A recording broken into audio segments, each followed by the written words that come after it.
Hello मेरे प्यारे दोस्तों। तो मैं स्वागत करता हूँ आपका अपने यूट्यूब चैनल पे। और इस चैनल पे मैं सबसे पहले आपको पढ़ाऊँगा इंजीनियरिंग मैकेनिक्स। ये मेरा बोर्ड नया है और मुझे इस पे लिखने का प्रैक्टिस नहीं है, इसीलिए मेरा अक्षर थोड़ा इधर उधर भाग रहा है। तो उसको थोड़ा आप लोग मैनेज कीजिएगा। तो इंजीनियरिंग मैकेनिक्स शुरू करेंगे। इंजीनियरिंग मैकेनिक्स किसके लिए सर शुरू करोगे? सेमेस्टर एग्जाम के लिए शुरू करोगे या जेई एग्जाम के लिए? तो मैं इसके बारे में डिटेल डिस्कस करूंगा। तो सबसे पहले मैं बताऊंगा सेमेस्टर के एग्जाम के लिए, फिर उसके बाद जेई एग्जाम के लिए। जब मैं सिलेबस डिस्कस करूंगा तो मैं बता दूंगा कहाँ तक सेमेस्टर के लिए है, कहाँ तक जेई के लिए है। तो जो बच्चे बस सेमेस्टर के लिए पढ़ेंगे वो सेमेस्टर पढ़ के निकल जाएंगे, और जो जेई तक रुकना चाहेंगे वो जेई तक रुकेंगे। तो सबसे पहले इंजीनियरिंग मैकेनिक्स के बारे में बात करने से पहले सबसे पहले हम लोग बात करना चाहेंगे मैकेनिकल इंजीनियरिंग के बारे में कुछ। Mechanical engineering.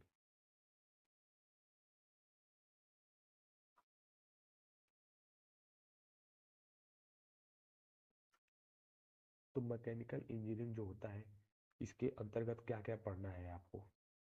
मैं मान के चल रहा हूँ कि आप लोग एकदम नए स्टूडेंट हैं और मैं एकदम जीरो से आप लोग को बता रहा हूँ। तो मैकेनिकल इंजीनियरिंग के अंतर्गत सबसे पहले आता है डिजाइन फील्ड। डिजाइन फील्ड के सब्जेक्ट आएंगे। और दूसरे नंबर पे आता है थर्मल फील्ड के सब्जेक्ट, जिसको थर्मल फील्ड या थर्मोडायनेमिक्स फील्ड बोलते हैं। Thermal field. और उसके बाद आता है प्रोडक्शन फील्ड। Production field.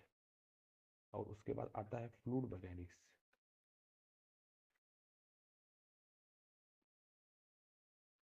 तो डिजाइन फील्ड के अंदर हमको सबसे पहले कौन कौन से सब्जेक्ट पढ़ने होते हैं, ये हम लोग देखेंगे। तो डिजाइन फील्ड के अंतर्गत हमको सबसे पहले जो सब्जेक्ट पढ़ना होता है वो सब्जेक्ट होता है इंजीनियरिंग मैकेनिक्स। और दूसरा सब्जेक्ट जो हमको पढ़ना होता है उसका नाम है mechanics of solid. Mechanics of solid. और उसी का नाम सोम है। उसी का ही नाम स्ट्रेंथ ऑफ मटेरियल भी है। उसी का नाम मोम है। मैकेनिक्स ऑफ मटेरियल भी है। थर्ड नंबर पर जो सब्जेक्ट पढ़ना होता है तो सब्जेक्ट का नाम है थ्योरी ऑफ मशीन। और इस फील्ड में फोर्थ सब्जेक्ट जो पढ़ना होता है उसका नाम है मशीन डिजाइन। Machine design. और थर्मल फील्ड के सब्जेक्ट की बात करें तो दोस्तों इसमें सबसे पहले विषय जो हमको पढ़ना है बेसिक थर्मोडायनेमिक्स। Basic thermodynamics. दूसरा विषय जो इसके अंदर हमको पढ़ना है वह है आईसी इंजन। तीसरा विषय जो हम लोग इसके अंतर्गत पढ़ते हैं वह है पावर प्लांट। Power plant. चौथा विषय इसके अंदर जो आता है उसको बोलते हैं जेट प्रोपल्सन।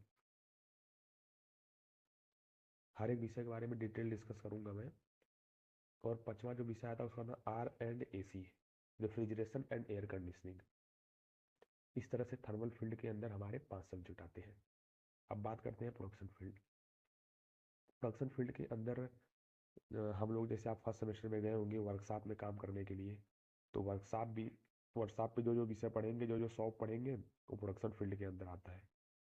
इसका सबसे बेसिक सब्जेक्ट होता है मटेरियल साइंस या इंजीनियरिंग मटेरियल्स, इसी का नाम है। तीसरे विषय का नाम इसमें है प्रोडक्शन। प्रोडक्शन और मैन्युफैक्चरिंग। मैन्युफैक्चरिंग नाम से इसको जानते हैं। फ्लूइड मैकेनिक जो फील्ड है इसके अंदर जो विषय है, पहला विषय है फ्लूइड मैकेनिक्स। राइटिंग को थोड़ा मैनेज कीजिएगा आप लोग मेरी। Fluid mechanics. और दूसरा इसके अंदर जो सब्जेक्ट आता है उसका नाम है फ्लूइड मशीन्स।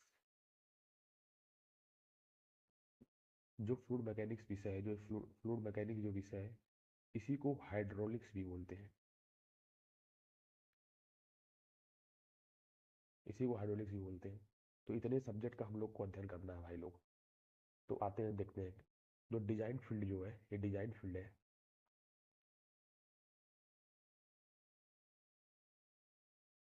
जो इंजीनियरिंग मैकेनिक्स है तो सबसे पहले इंजीनियरिंग मैकेनिक्स हमको पढ़ना होता है सेकेंड सेमेस्टर में, जो मैं इस कोर्स के अंतर्गत आपको पढ़ाऊंगा।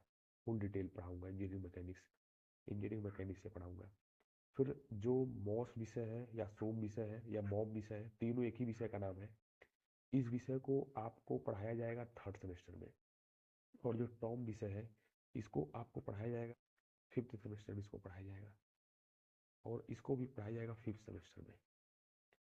तो ये सेकेंड सेमेस्टर में, ये थर्ड सेमेस्टर में, ये फोर्थ सेमेस्टर में, ये फिफ्थ सेमेस्टर में और ये भी फिफ्थ सेमेस्टर में पढ़ाया जाएगा। अगर आप इंजीनियरिंग मैकेनिक्स को ध्यान से नहीं पढ़ते हैं तो आपको मोस्ट में दिक्कत आएगी और टॉम में बहुत ज़्यादा दिक्कत आएगी और मशीन डिजाइन में भी प्रॉब्लम होगी। तो इस लाइन के जितने भी सब्जेक्ट हैं उसमें इंजीनियरिंग मैकेनिक्स सबसे बेसिक है, इंजीनियरिंग मैकेनिक्स सबसे बेसिक है। अब आते हैं थर्मल फील्ड में। थर्मल फील्ड में इतने विषय हैं। तो जो एक बुक आएगी आपको थर्ड सेमेस्टर में, उस बुक का नाम रहेगा थर्मोडायनेमिक्स। थर्मोडायनेमिक्स के एक ही बुक के अंदर ये 4 टॉपिक को निपटा दिया है। एक ही बुक के अंदर 4 टॉपिक को पढ़ा दिया है। तो ये भी थर्ड सेमेस्टर में मिलेगा, ये भी थर्ड सेमेस्टर में मिलेगा, ये भी थर्ड में मिलेगा, ये भी थर्ड में मिलेगा। एक ही बुक के अंदर ये चारों को निपटा दिया है थर्ड सेमेस्टर में। और जो आर एंड एसी, आर का मतलब रेफ्रिजरेशन और एसी का मतलब एयर कंडीशनिंग, ये घर में जो आपके फ्रिज रखा वो ये है और आपके घर में जो एसी लगी है वो ये है। ये आता है आपका फोर्थ सेमेस्टर में, ये आपका फोर्थ सेमेस्टर में आता है भाई लोग। तो नेक्स्ट आता है प्रोडक्शन। प्रोडक्शन फील्ड में वर्कशॉप कोई विषय नहीं होता है। जो आप प्रोडक्शन इंजीनियरिंग के अंतर्गत पढ़ोगे सब्जेक्ट को, जैसे वेल्डिंग आपने प्रोडक्शन इंजीनियरिंग के अंदर पढ़ा, वेल्डिंग को परफॉर्म कहाँ करोगे, वेल्डिंग पे काम कहाँ जाके करोगे, तो वो काम होता है वर्कशॉप के अंतर्गत। तो वह प्रोडक्शन पढ़ो चाहे वर्कशॉप पढ़ो एक ही बात है। तो ये आपको मिलेगा सेकेंड फर्स्ट सेमेस्टर में भी वर्कशॉप में आप जाएंगे, सेकेंड में भी जाएंगे, थर्ड में भी जाएंगे। और ये मटेरियल साइंस जो आपका है और आगे भी वर्कशॉप में जाते रहेंगे। और जो मटेरियल साइंस है ये थर्ड सेमेस्टर में सबसे पहले आपको मिलेगा, ये बेसिक सब्जेक्ट है। और ये प्रोडक्शन जो है, प्रोडक्शन आपको थर्ड से लेके थर्ड से मिलना चालू होगा और सिक्स तक कुछ ना कुछ प्रोडक्शन के बारे में मिलता रहेगा। प्रोडक्शन इसको बोलो या मैन्युफैक्चरिंग बोलो, ठीक है। इसके बाद आता है फ्लूइड मैकेनिक्स। तो फ्लूइड मैकेनिक्स में भाई लोग, फ्लूइड मैकेनिक्स जो सब्जेक्ट आपको मिलेगा मैकेनिकल में, मैकेनिकल में ये होता है फोर्थ सेमेस्टर में, फोर्थ सेमेस्टर में होता है। और उसी बुक के अंतर्गत फ्लूइड मशीनरी नाम का या फ्लूइड मशीन नाम से एक चैप्टर होता है। लेकिन आप लोग को हम यहाँ पे डिटेल में पढ़ाएंगे इसको, डिटेल में एकदम ज़्यादा घंटे लेके पढ़ाएंगे, 1-2 घंटे में नहीं पढ़ाएंगे। तो इस कोर्स के अंतर्गत हम लोग सबसे पहले शुरू करेंगे इंजीनियरिंग मैकेनिक्स। ये कोर्स जो हम लोग शुरू करेंगे वो कोर्स है इंजीनियरिंग मैकेनिक्स का, इंजीनियरिंग मैकेनिक्स का कोर्स है। तो दोस्तों, तो सबसे पहले हम लोग बात करेंगे engineering mechanics syllabus, engineering mechanics syllabus 2025 के बारे में। तो सब सिलेबस का जो सबसे पहला टॉपिक है, यूनिट नंबर फर्स्ट जो है, यूनिट नंबर फर्स्ट का जो नाम है वह है यांत्रिक, यांत्रिक यानी कि मैकेनिक्स, मैकेनिक्स एवं बल निकाय। यूनिट नंबर फर्स्ट का नाम है मैकेनिक्स एवं बल निकाय। इसके अंतर्गत कौन कौन से चैप्टर हमको विस्तार से पढ़ने हैं, तो चैप्टर जो इसके अंदर विस्तार से पढ़ने हैं वो मान के चलिए कि चैप्टर पढ़ने, सबसे पहला चैप्टर है परिचय, जिसको मैं बोल रहा हूँ इंट्रोडक्शन। पैड पे लिखने का प्रैक्टिस नहीं है मुझको, थोड़ा आप लोग मैनेज कीजिएगा 2-4 दिन, तो प्रैक्टिस हो जाएगा।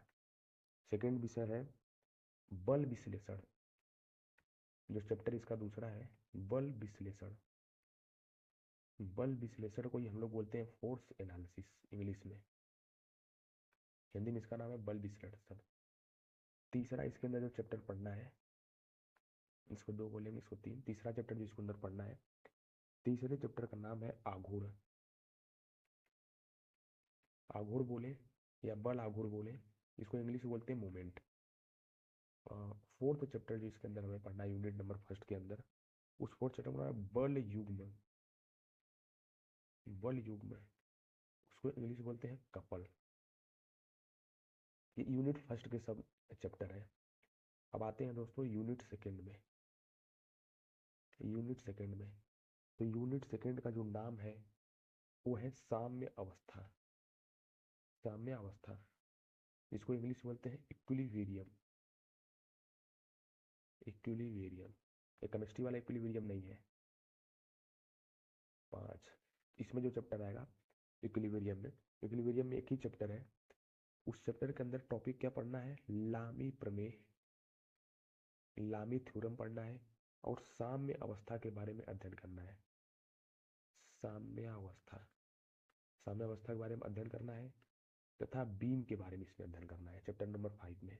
और यूनिट 2 खत्म हो जाएगा 2025 सिलेबस का। अब आता है यूनिट 3। यूनिट 3 जो है, यूनिट 3 का नाम है घर्षण, और इसमें एक ही चैप्टर पढ़ना है। उस चैप्टर का नाम भी है, उस चैप्टर का नाम भी है घर्षण। घर्षण यानी कि फ्रिक्शन। फ्रिक्शन चैप्टर पढ़ना है यूनिट नंबर 3 में। अब हम लोग शुरू करते हैं, तो आगे सिलेबस को आगे बढ़ाते हैं और यूनिट 4 देखते हैं। यूनिट 4 का नाम है सेंट्रॉयड है, centroid end moment of inertia.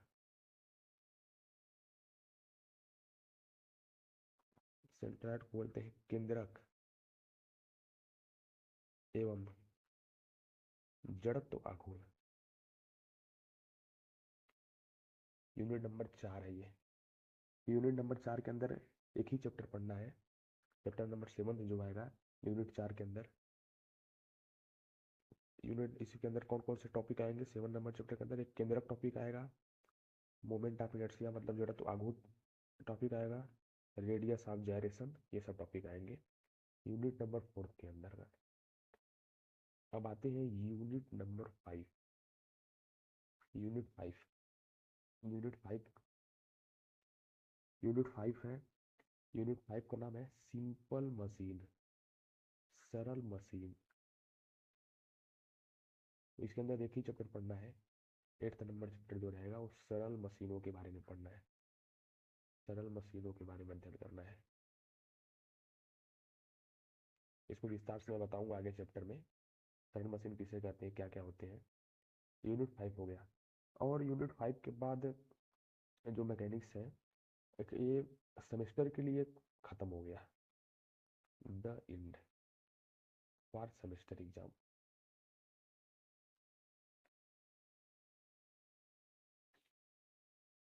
अब अगर किसी को जेई के लिए पढ़ना है, जेई के लिए, वो सभी जेई के लिए है, आल जेई, तो जो यहाँ तक सिलेबस है, चैप्टर नंबर 8 तक सिलेबस है, उस 8 तक सिलेबस को बोलते हैं स्टैटिक मैकेनिक्स। तो इसके बाद जो 9 नंबर चैप्टर चालू होगा, यहाँ से चालू होगा डायनामिक्स, मैकेनिक्स का दूसरा पार्ट, जिसको हिंदी में बोलते हैं गतिकी।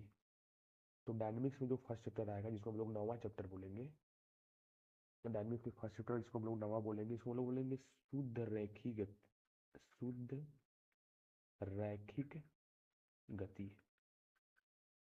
जो मैं 9वां चैप्टर पढ़ाऊंगा, जो 10वां चैप्टर में पढ़ाऊंगा, 10वां चैप्टर रहेगा कार्य, ऊर्जा एवं शक्ति, वर्क एनर्जी एवं पावर। जो 11 नंबर चैप्टर रहेगा impact and collision, impact and collision. जो 12 नंबर चैप्टर रहेगा वो रहेगा वृत्तीय गति, वृत्तीय गति, जिसको इंग्लिश में बोलते हैं सर्कुलर मोशन। कोलिजन का मतलब टकराना, संघट्ट टकराना।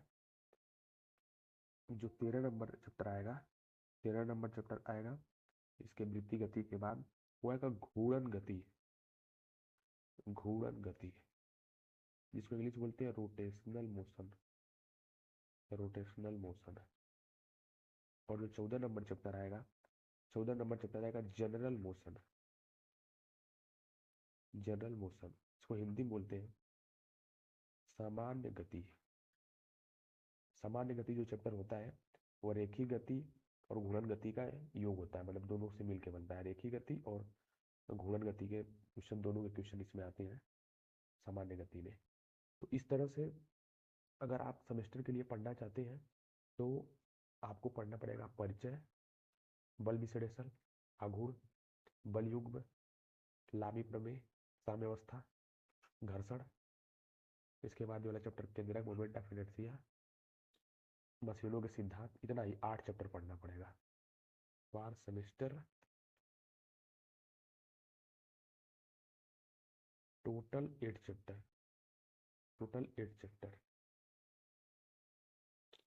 और जेई, जेई के लिए 14 चैप्टर पढ़ने पड़ेंगे टोटल। आपको डिसीजन लेना है, मैं पूरी डिटेल में पढ़ाऊंगा इसको, सिलेबस को। तो आपको डिसाइड करना है कि कहाँ तक पढ़ना है। अगर आप बस सेमेस्टर के लिए पढ़ना चाहते हैं तो चैप्टर नंबर 8 तक पढ़ के छोड़ दीजिएगा। अगर आप जेई के लिए पढ़ना चाहते हैं तो चैप्टर नंबर 1 के आगे भी पढ़िएगा।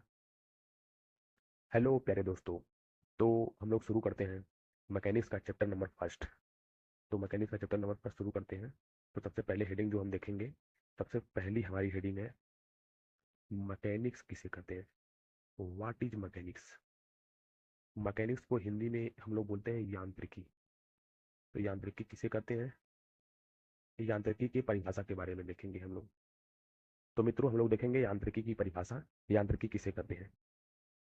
तो लिखेंगे बाह्य बलों के प्रभाव में, बाह्य बलों के प्रभाव में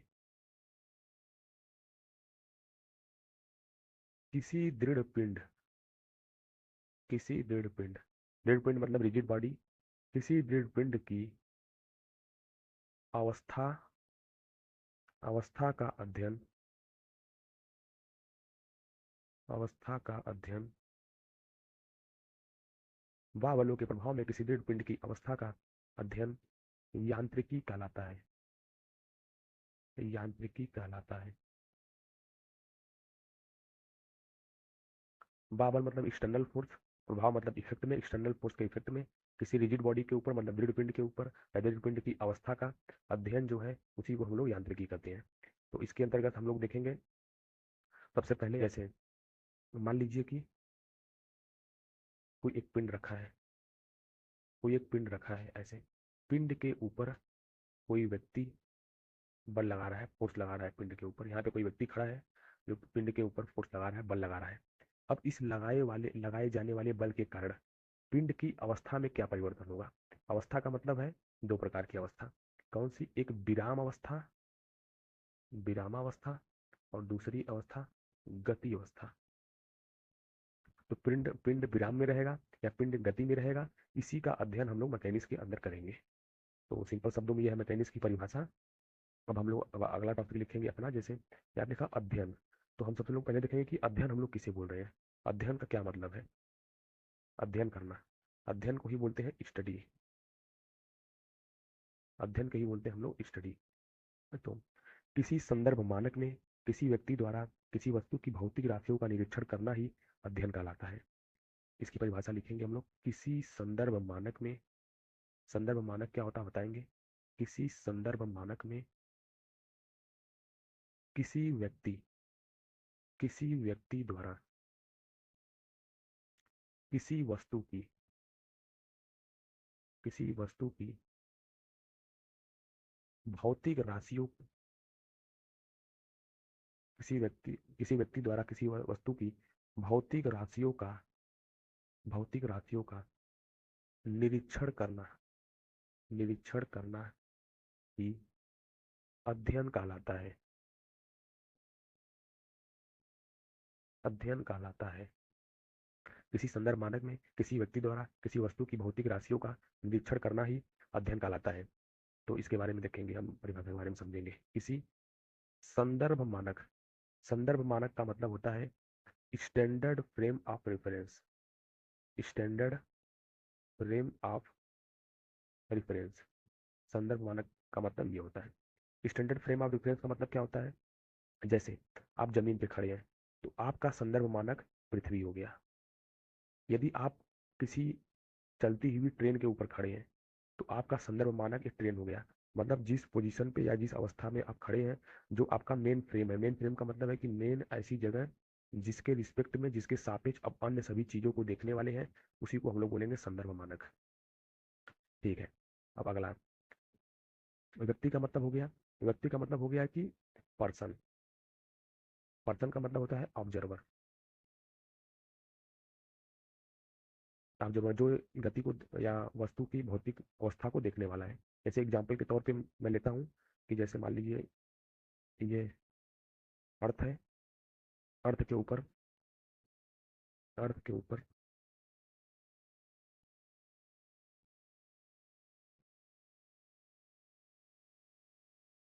मैं कोई कार बना दिया,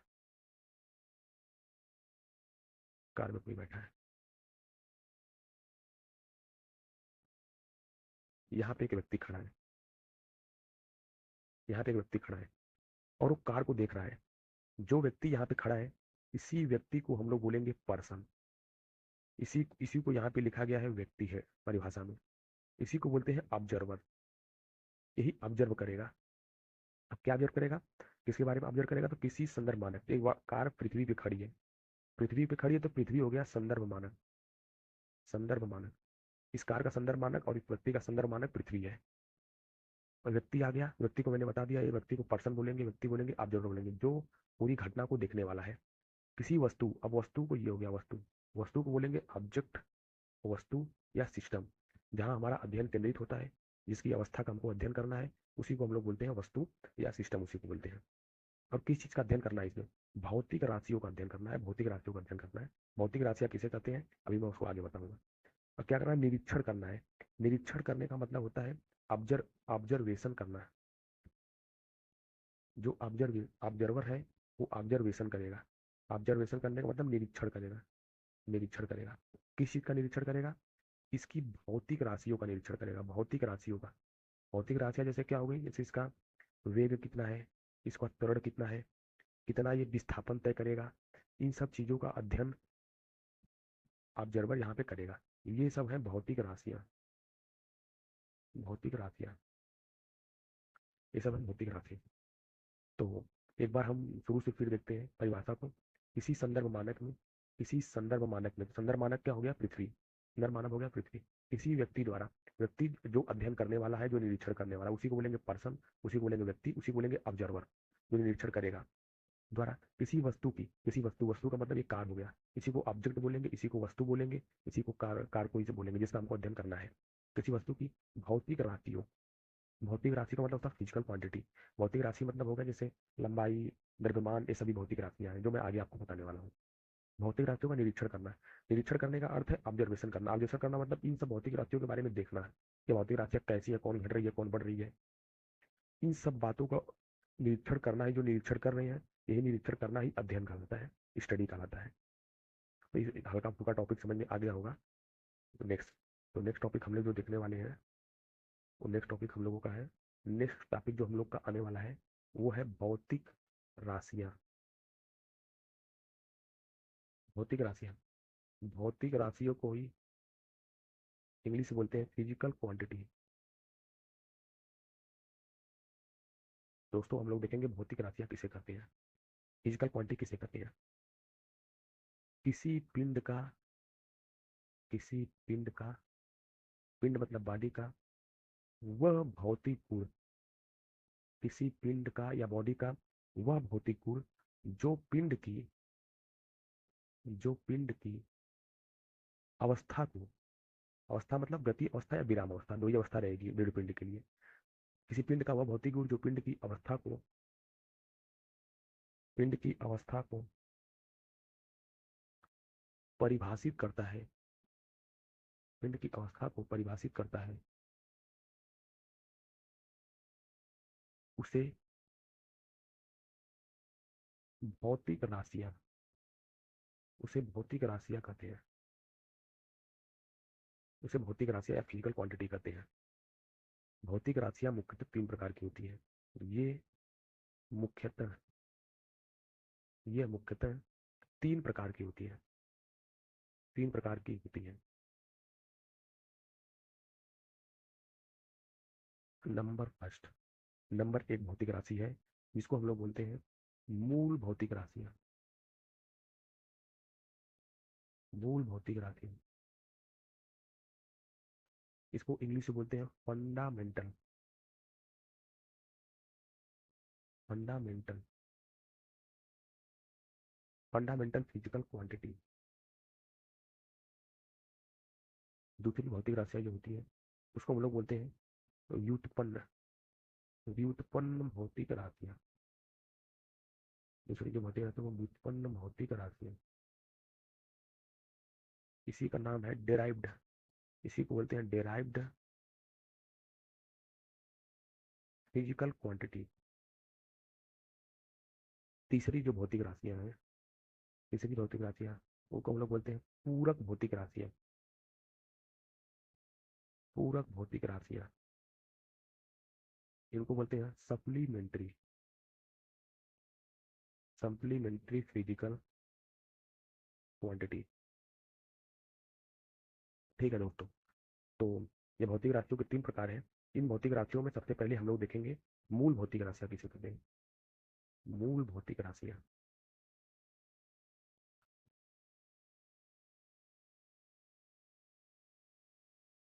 मूल भौतिक राशियां। तो मूल भौतिक राशियां किसे कहते हैं देखेंगे इसको। ऐसी भौतिक राशियां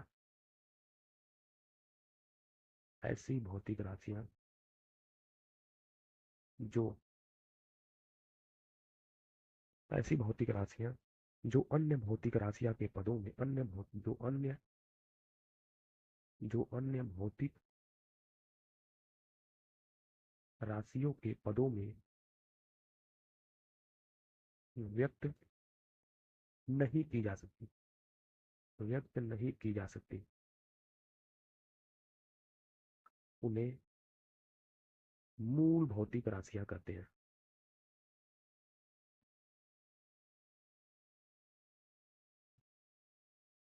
उन्हें मूल भौतिक राशियां कहते हैं।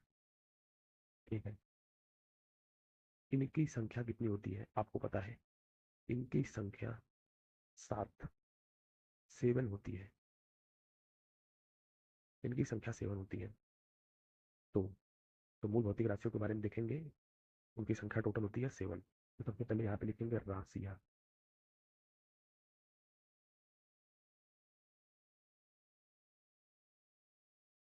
तो सबसे पहले यहाँ पे लिखेंगे राशि।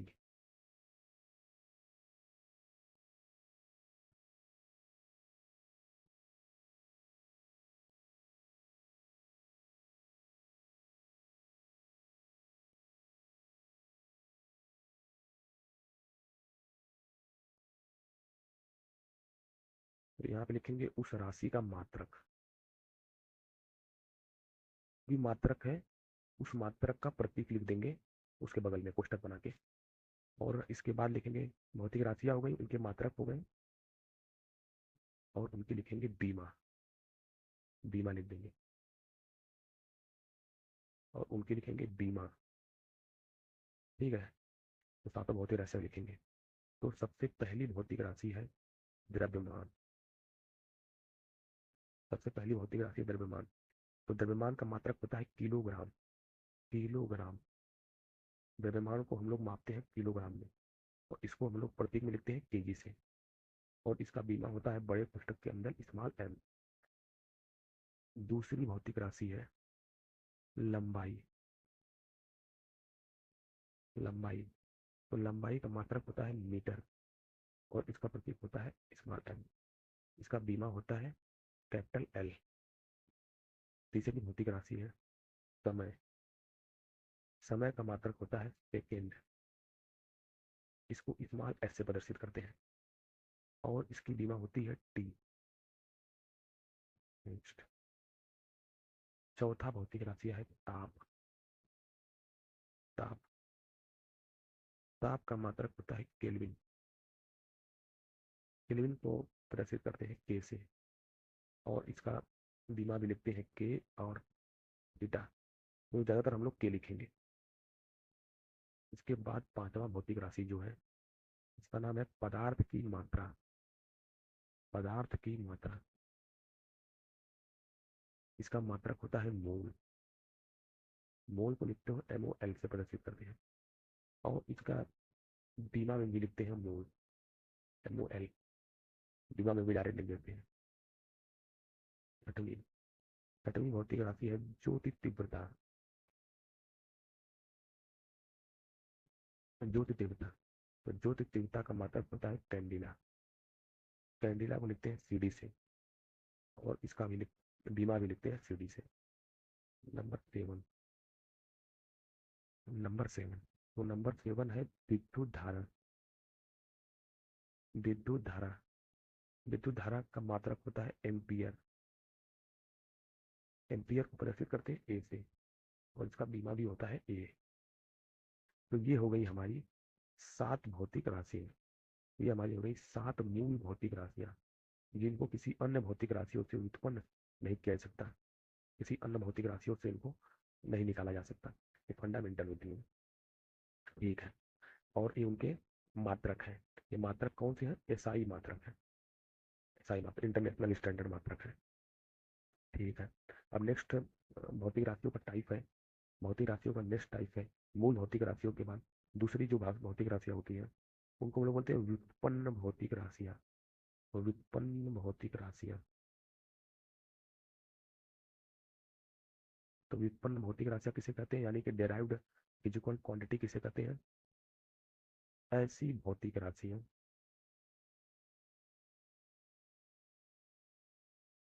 राशियां जिन्हें मूल भौतिक, मूल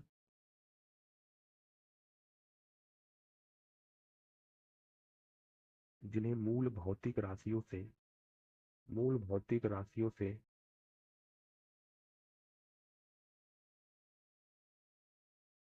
व्युत्पन्न किया जाता है। व्युत्पन्न करने का मतलब होता है पैदा करना। व्युत्पन्न किया जाता है उन्हें व्युत्पन्न भौतिक राशियां, इन्हें व्युत्पन्न भौतिक राशियां कहते हैं। मूल भौतिक राशियों की सहायता से व्युत्पन्न भौतिक राशियों को निकालते हैं। जैसे एग्जाम्पल फर्स्ट ले लो, फर्स्ट ले लो एग्जाम्पल। जैसे आपको निकालना है क्षेत्रफल, क्षेत्रफल का मात्रक निकालना है। तो क्षेत्रफल निकालोगे लंबाई गुणित और चौड़ाई। आयत या वर्ग का क्षेत्रफल अगर निकालना होगा आपको, तो लंबाई गुणित चौड़ा। तो लंबाई का भी मात्रक मीटर, और चौड़ाई का भी मात्रक मीटर, क्योंकि दोनों दूरी है। तो क्षेत्रफल का मात्रक आया मीटर स्क्वायर। तो मीटर स्क्वायर किससे बना है? ये मीटर वाली भौतिक राशि से, ये मीटर वाली भौतिक राशि से। इसीलिए इसको बोलते हैं व्युत्पन्न भौतिक राशि, क्योंकि ये मूल भौतिक राशि से पैदा हो रही है या प्राप्त हो रही है। दूसरा जैसे हो गया बल। बल, बल को लिख सकते हो द्रव्यमान गुणे त्वरण। तो द्रव्यमान ये मूल भौतिक राशि है, द्रव्यमान है। द्रव्यमान ये मूल भौतिक राशि है एम वाला। और त्वरण क्या होता है? वेग बटे समय। तो एम आ गया पहले। अब ये समय क्या है? मूल भौतिक राशि। मिल गया मूल भौतिक राशि। ये समय, ये मूल भौतिक राशि समय वाला है। ये वेग कौन, कोई मूल भौतिक राशि नहीं है, ये भी एक व्युत्पन्न राशि है। तो वेग कैसे आया है? विस्थापन बटे समय करने से। विस्थापन बटे समय कर दिए, टी कर दिया टाइम, और एक टाइम पहले से था, तो विस्थापन बटे समय कर दिया, तो ये आ गया। ये विस्थापन कौन सा भौतिक मूल भौतिक राशि है? ये मीटर है। तो विस्थापन का मात्रक ये मीटर वाला है। विस्थापन भी एक दूरी होती है, तो दूरी का मात्रक मीटर होता है, तो विस्थापन भी एक मीटर वाला। मतलब कुल मिला जुला के कहने का मतलब ये बल भी एक व्युत्पन्न राशि है, क्योंकि ये अन्य मूल भौतिक राशियों से उत्पन्न हो रहा है, पैदा हो रहा है, इसीलिए बल भी एक व्युत्पन्न राशि है। ऐसे बहुत से व्युत्पन्न राशियां होती है। तीसरा एग्जाम्पल मैं ले रहा हूँ दाब। दाब को बोलते हैं, ये जो भी आप लोगों को पता चला बल व्युत्पन्न राशि है, आप लोगों को पता क्षेत्रफल व्युत्पन्न राशि है, तो बल बटे क्षेत्रफल कर देंगे। दाब का फार्मूला होता है बल बटे क्षेत्रफल। तो दाब भी एक जो निकल के आया, ये भी क्या है? व्युत्पन्न भौतिक राशि है। ठीक है, और दाब के मात्रक के बारे में थोड़ा सा बात करेंगे। दाब का जो एसआई मात्रक होता है उसका नाम होता है पास्कल। दाब का एसआई मात्रक मात्रक होता है पास्कल। दाब का एक मात्रक होता है बार।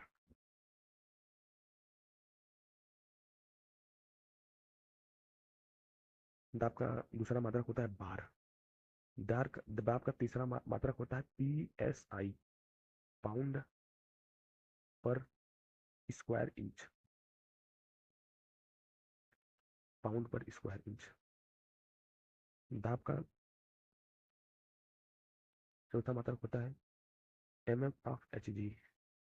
दाब का पांचवा दाब का पांचवा मात्रक होता है वायुमंडल। जिसको शॉर्टकट में बोलते हैं एटीएम।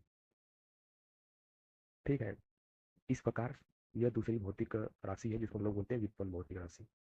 और तीसरी भौतिक राशि जो है, तीसरी भौतिक राशि को हम लोग बोलते हैं पूरक भौतिक राशि।